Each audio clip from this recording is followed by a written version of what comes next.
Tal como somos, con Carmen Pérez. Tal como somos, con Carmen Pérez. Porque nadie es perfecto.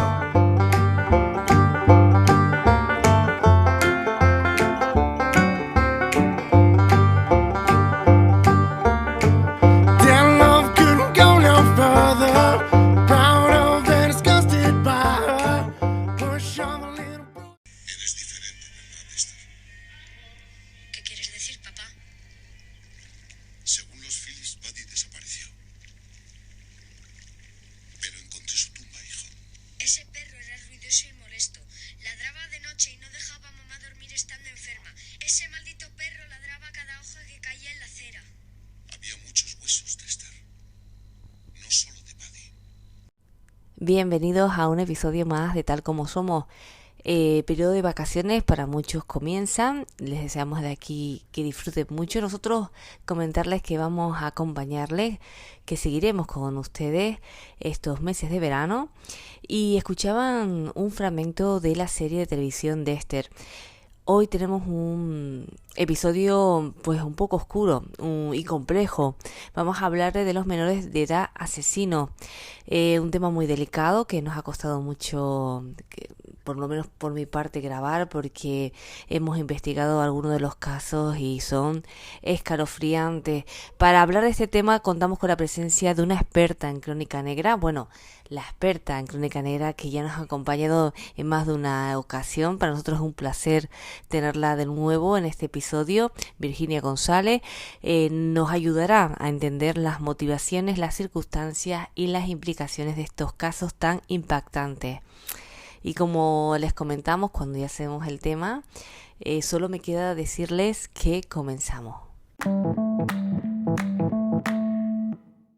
Y hoy tenemos de nuevo en Tal como somos, siempre es un placer escucharla y que nos cuente pues, sobre crónica negra, a Virginia González, historiadora del arte.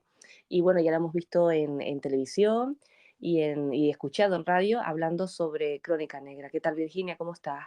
¿Qué tal? ¿Cómo estamos? Muy bien. Bueno, y me faltaba El laberinto también, Ah, podcast sí. en el que participas y que les invito, como siempre, a todos los oyentes que lo escuchen. Virginia, un tema muy interesante el que tenemos hoy, un tema, bueno, hemos hablado de asesinos en serie y demás, pero hoy vamos a hablar de menores asesinos. Y bueno, es un tema bastante delicado, pero están ahí. Hay muchos casos de niños menores de edad, muchos de ellos con crímenes bastante atroces bueno, que muchos ya no están entre nosotros y otros están ahora mismo en prisión.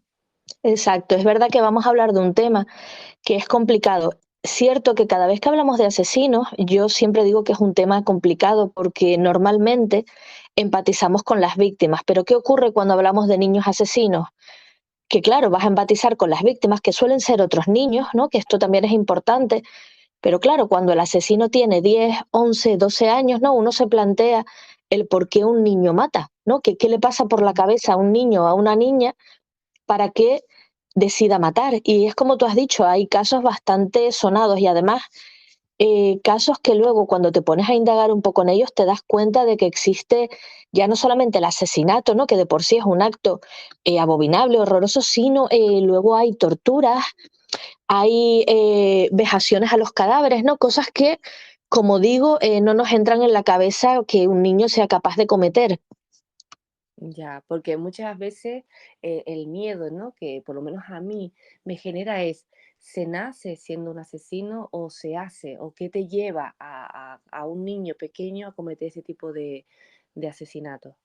Claro, a ver, es verdad que la maldad existe. Yo siempre he pensado que hay gente que es mala, mala de nacimiento, ¿no? De esto que dices tú que, bueno, sí que es mala, ¿no? Que puede llegar a matar desde pequeño, pero sí que es cierto que, por un lado, tenemos que pensar que el cerebro de un niño no está formado para nada. Todo lo contrario, está en pleno proceso de formación.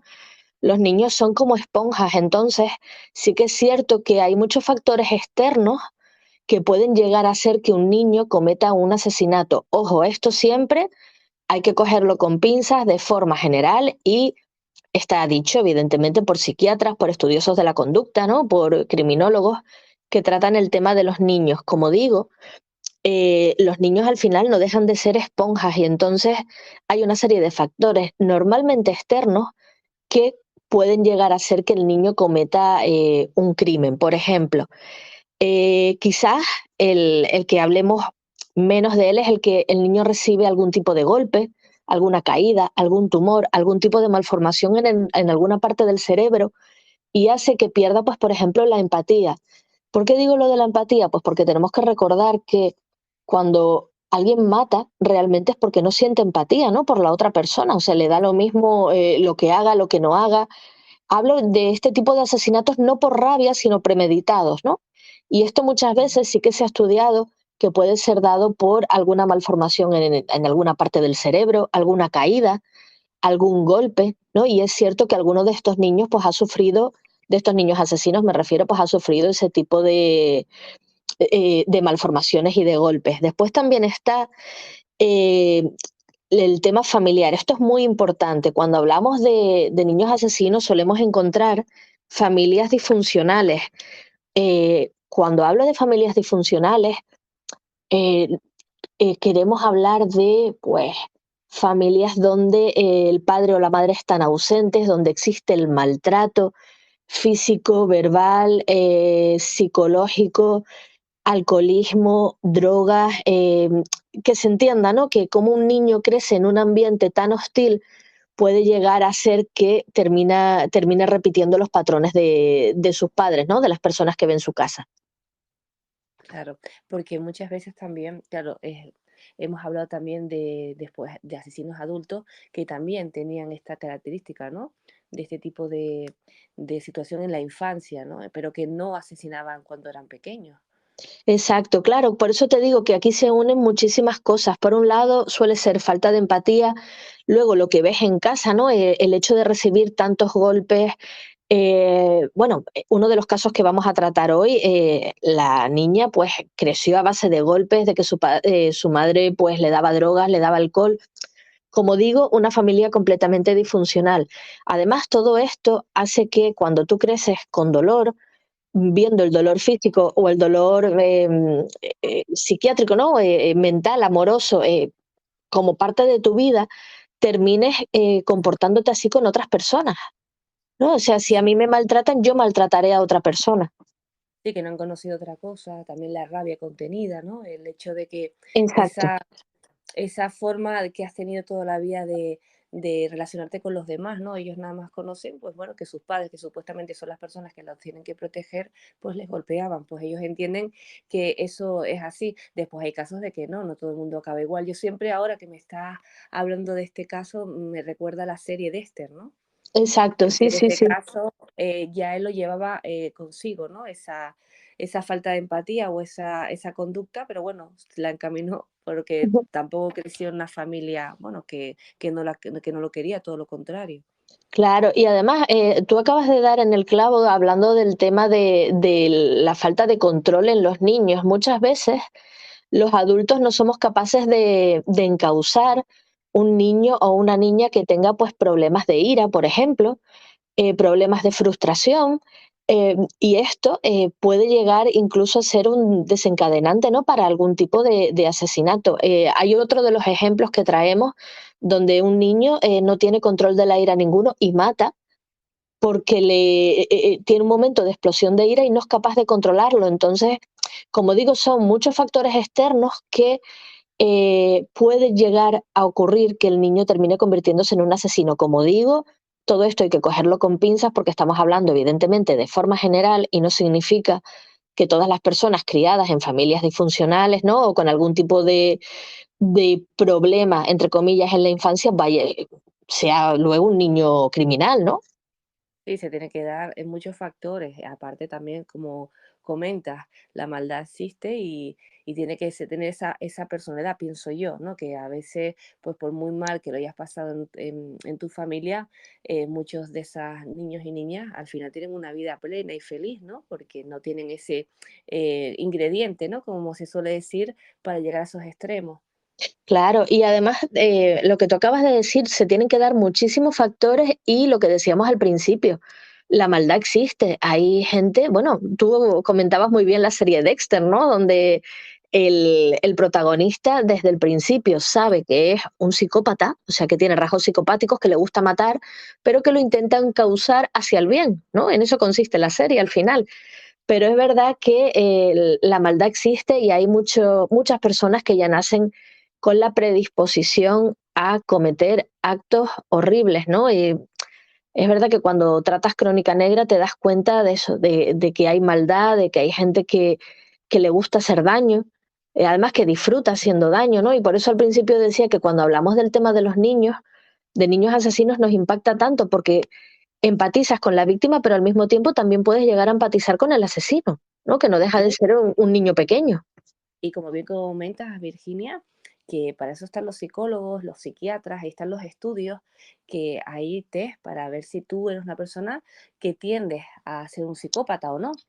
Claro, y además es muy importante, y esto que también se nos entienda, todos en mayor o menor medida tenemos rasgos psicopáticos, todos. Por ejemplo, se habla de los comerciales, la gente que vende, ¿no? Tienes que tener un pequeño punto psicopático para ser capaz de vender sin empatizar con el cliente, ¿no? Porque al final tú estás haciendo tu trabajo, es decir, todos tenemos rasgos psicopáticos, pero es verdad que hay estudios que lo que intentan demostrar es si esos rasgos psicopáticos pueden terminar pues haciendo que la persona actúe de alguna mala forma. También es verdad que hay criminólogos, sobre todo años 70, 80, cuando empezaba la perfilación criminal en Estados Unidos, que tienen una serie de puntos, ¿no? Para saber si una persona se puede llegar a convertir en un asesino, ¿no? En este caso, un asesino en serie. Y se saca pues eso, de muchos asesinos que tenían pues el mismo tipo de patrón, que suele ser el fuego, ¿no? Convertirte en pirómano desde pequeño, maltrato de animales, incluso la muerte de animales, y después el hecho de hacerte pis en la cama, aunque suene así como un poco tonto, ¿no? Después de los 14, 15 años, pues, como digo, hay muchas características, entre comillas, que pueden apuntar, aparte de los estudios, a que tú seas un asesino. Pero por favor, siempre, esto está Claro. dicho por criminólogos y demás, y claro, siempre de forma muy, muy general. Como me encanta como lo dices, Virginia, cogido con pinzas. Vaya, que esto es lo que suelo decir siempre cuando se habla de estos temas. También los rasgos físicos. Yo me acuerdo el hecho de, dependiendo de cómo tenías el tamaño de los ojos, la nariz, ¿no? O la mandíbula también podían encasillarte, ¿no? En, en si tenías esos factores para ser un asesino en serio. Bueno, siempre se ha hablado de este tema, un tema que interesa mucho. Me he Sí. dado cuenta, ¿no? El tema de la crónica negra y sobre todo lo de por qué a determinadas personas la vida les lleva, ¿no? O tienen ese impulso de asesinar y más muchas veces de una manera pues espeluznante, ¿no? Macabra. Claro, es que aquí se dan varios factores. Por un lado está la gente que asesina por impulso, ¿no? Incluso hay niños que asesinan por impulso, que es al final el tema, ¿no? De esto de quitarte un problema de en medio y la forma que tengo de actuar es matando. Ya luego veremos cómo hago para resolver la muerte, ¿no? Y luego están esos otros asesinos que son los que lo calculan todo, lo organizan, tienen esa pulsión y esa necesidad de ir matando. Y es lo que realmente nos llama la atención y es lo que normalmente, pues con los que tratamos Crónica Negra, vamos viendo, ¿no? Y esa capacidad de estar preparando, de matar, reposar, volver a matar o no, o matar a muchísima gente en un solo acto. Por eso digo que cuando tratamos el tema de los niños es todavía más impactante porque hay niños que sí que han preparado asesinatos, hay niños que actúan como por impulso, hay niños que tienen eso, un arrebato de ira y deciden matar. Entonces, lo que digo, cada vez que hablamos de Crónica Negra es un tema complejo y que hay que coger, pues, como dije antes, con pinzas.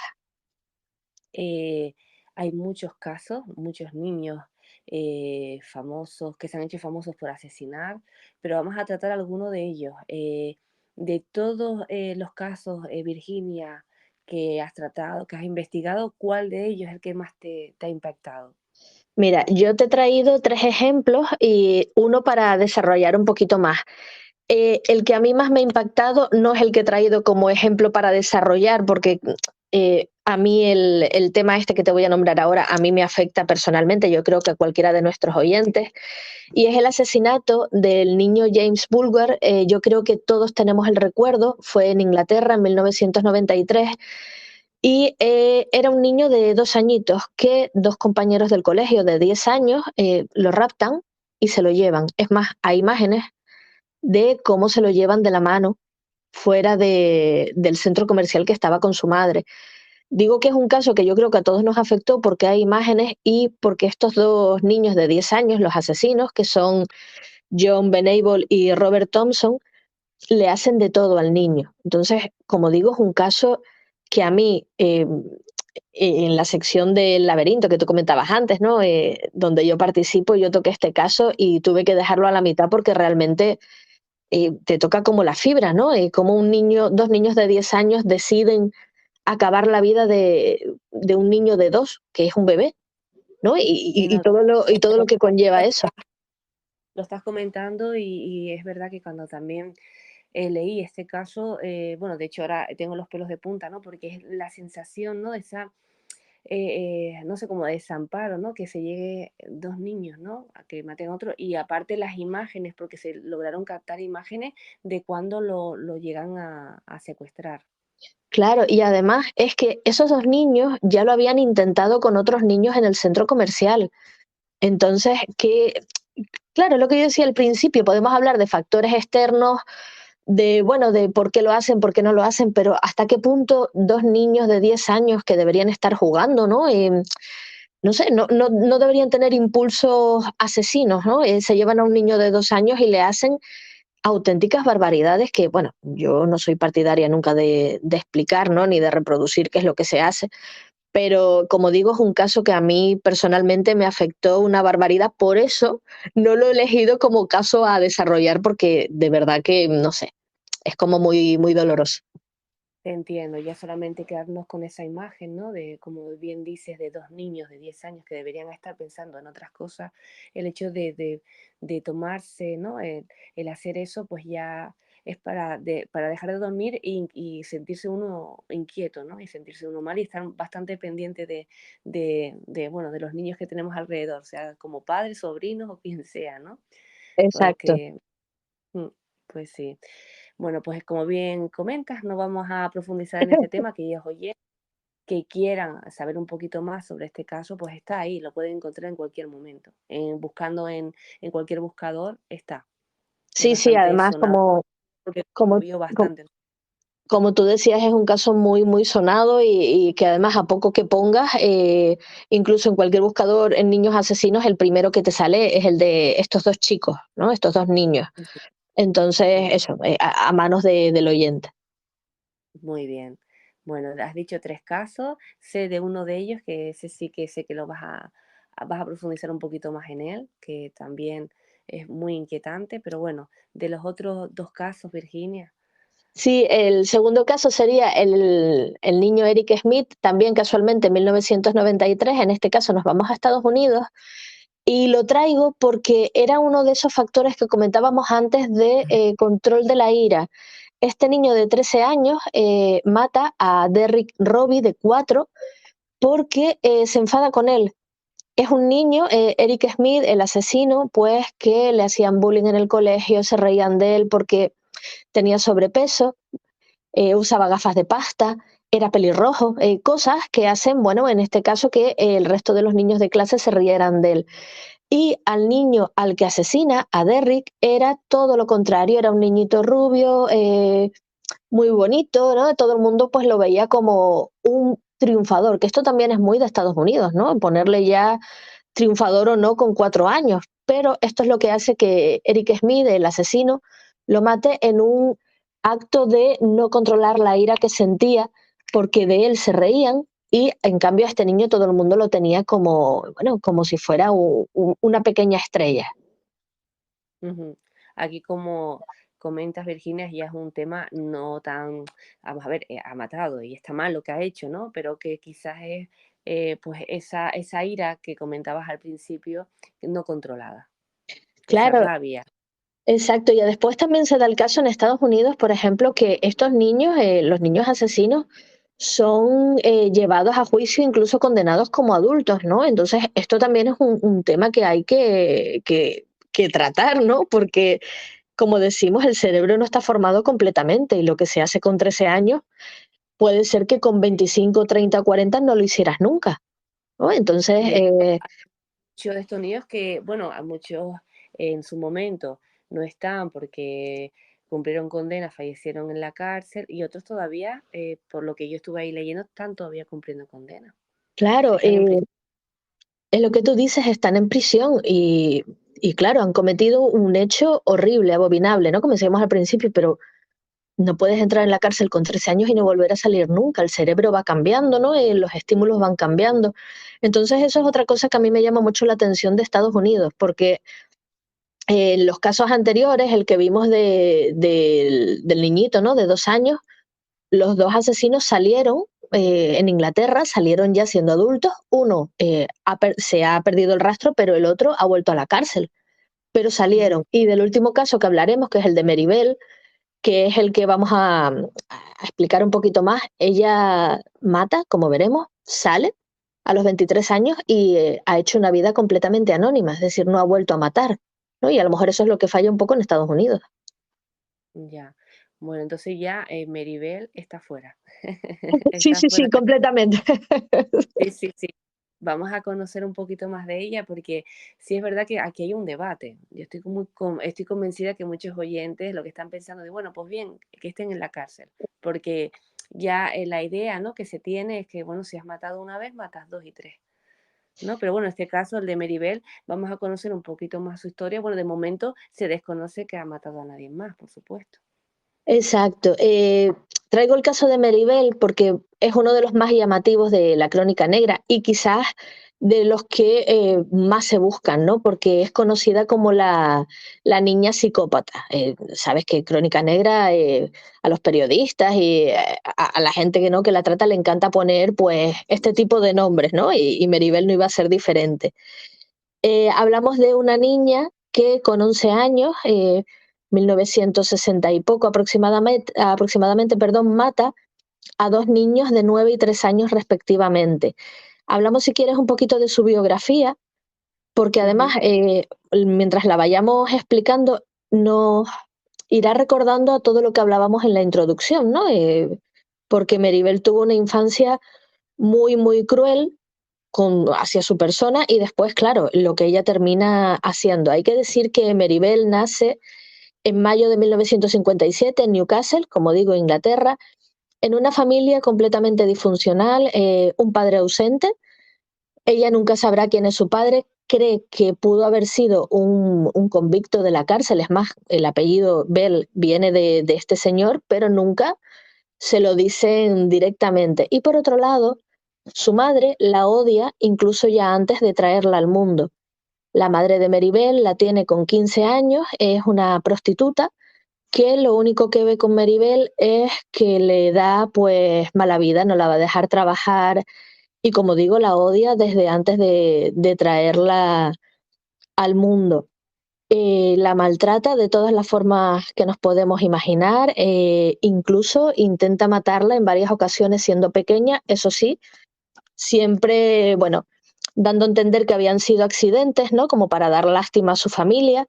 Y además hablamos de drogas y alcohol a una niña desde que tenía prácticamente 1 año. Es que estamos hablando de cosas que son bastante oscuras e incluso darla para que, bueno, pederastas mantengan relaciones sexuales con esta niña a cambio de dinero, a cambio de alcohol. Como digo, una infancia bastante oscura. Muy, muy, muy oscura.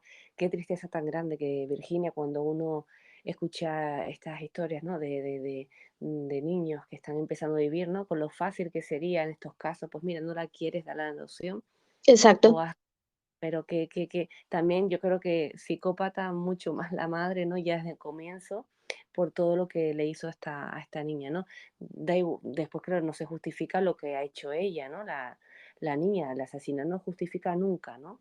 Pero, pero no sé, qué dramática, ¿no? Qué historia la de esta niña y qué tristeza, ¿no? Que adultos, ¿no? Bueno, es verdad que la tuvo con 15 años, pero adultos lleguen a esos extremos, ¿no? Y con lo fácil que es en estas situaciones, pues mira, no la quiero, pues la doy en adopción o buscas alternativas. También es verdad que seguramente esta persona no tuvo ese apoyo tampoco en la infancia, ¿no?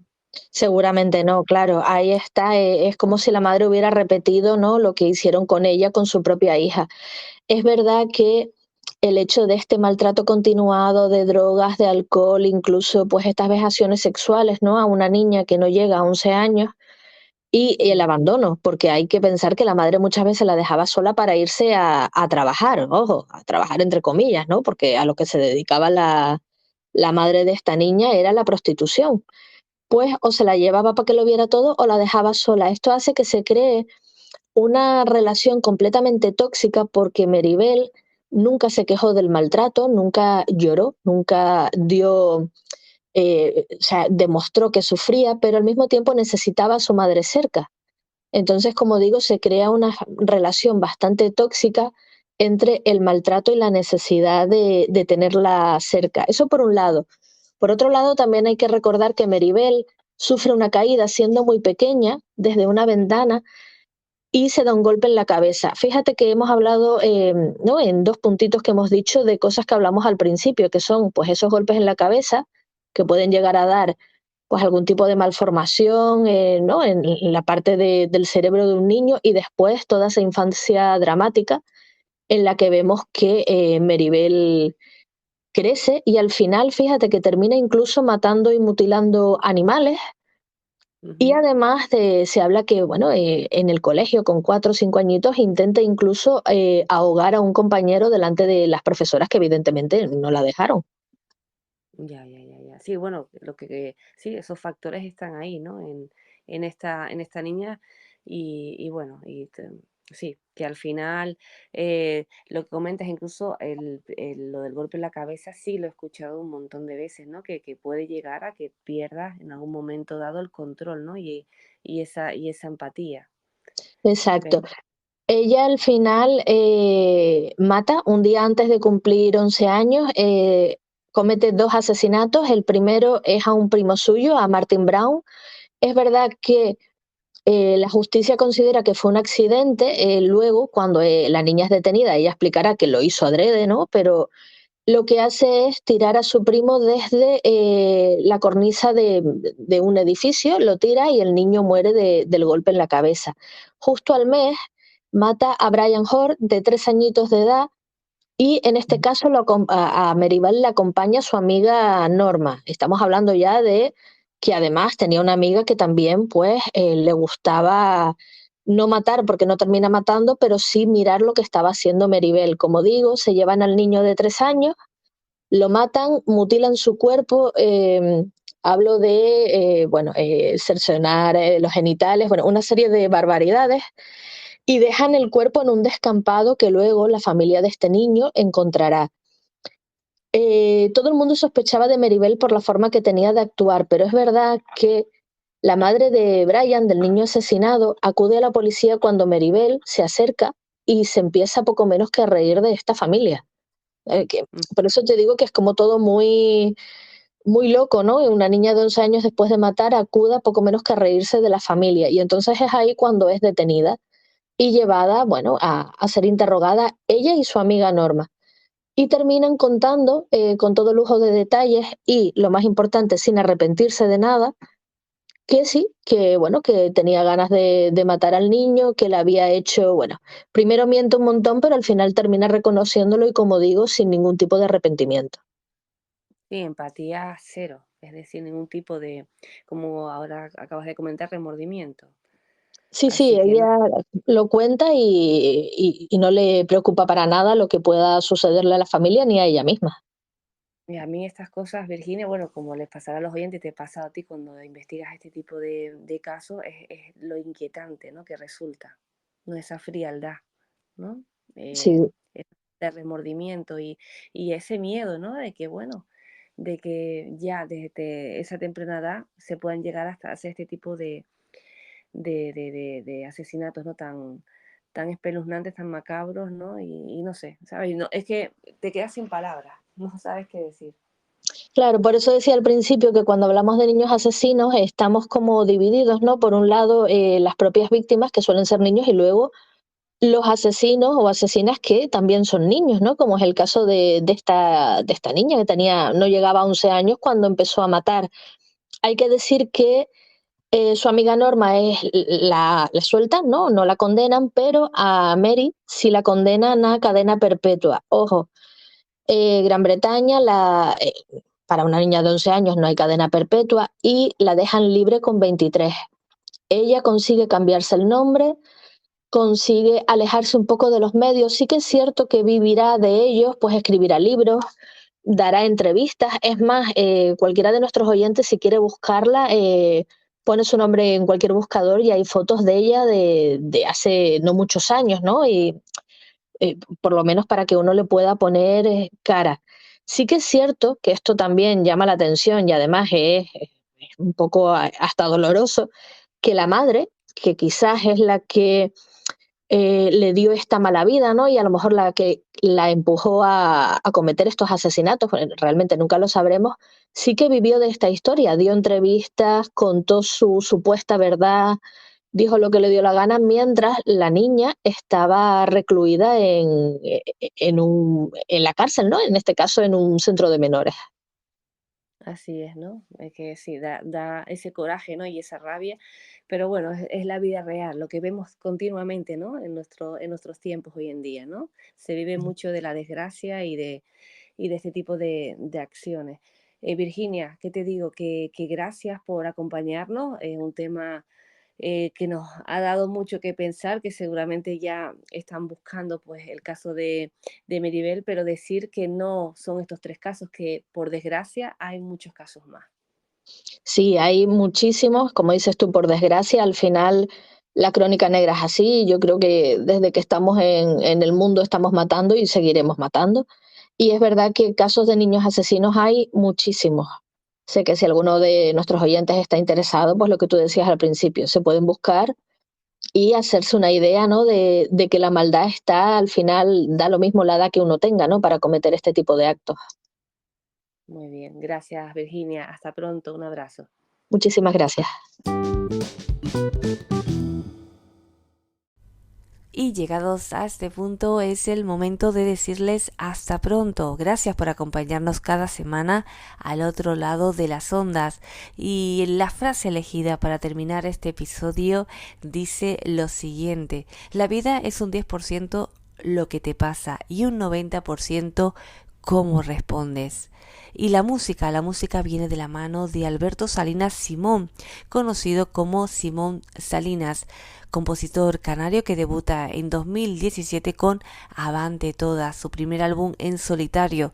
Dicho disco le posicionó no solo como número 1 en las listas de los 40 Canarias, sino también le permitió compartir tablas con artistas como por ejemplo Aerosmith. En 2022, tras la pandemia, Simón lanza su segundo álbum de estudio, Terapia Emocional, disco con el que es nominado a Mejor Canción del Año con su tema No sé cómo decírtelo en los 40 Canarias.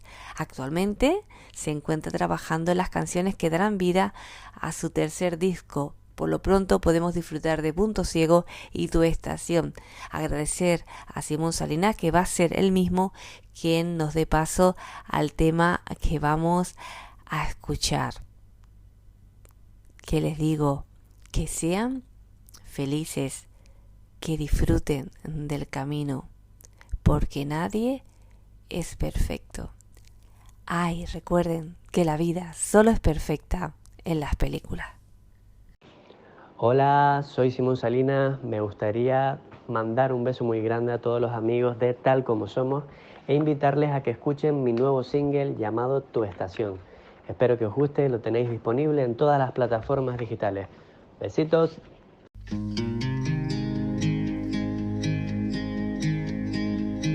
Envidio a las personas que sellan su reencuentro con un beso. Hay una parte de mí que esperaba verte correr por el andén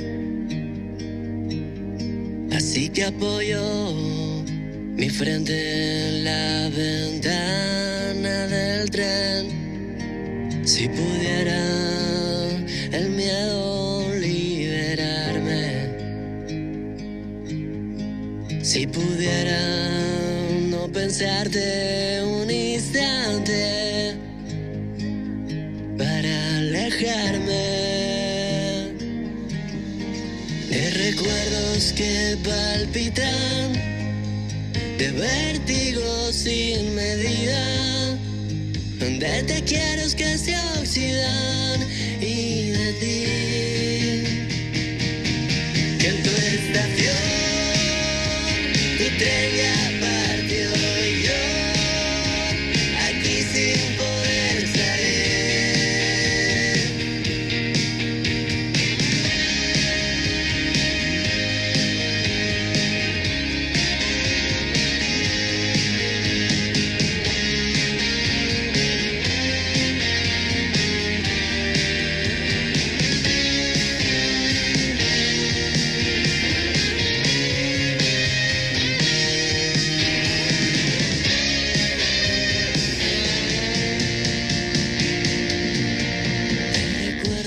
Que palpitan, de vértigo sin medida, de te quiero que se oxidan y de ti que en tu estación tu tren ya partió y yo aquí sin poder salir. Que recuerdos que palpitan, de vértigo sin medida, de te quiero que se oxidan y de ti que en tu estación tu tren ya partió y yo aquí sin poder salir. De tu estación tu tren ya partió y yo aquí sin poder salir.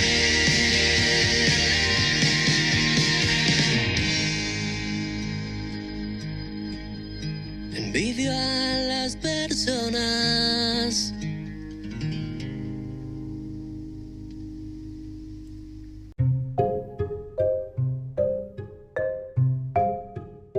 Si tienes alguna sugerencia, una experiencia misteriosa que compartir o simplemente quieres conectarte con nosotros, no dudes en escribirnos. Puedes enviarnos un correo electrónico a talcomosomoscarmenperez@gmail.com.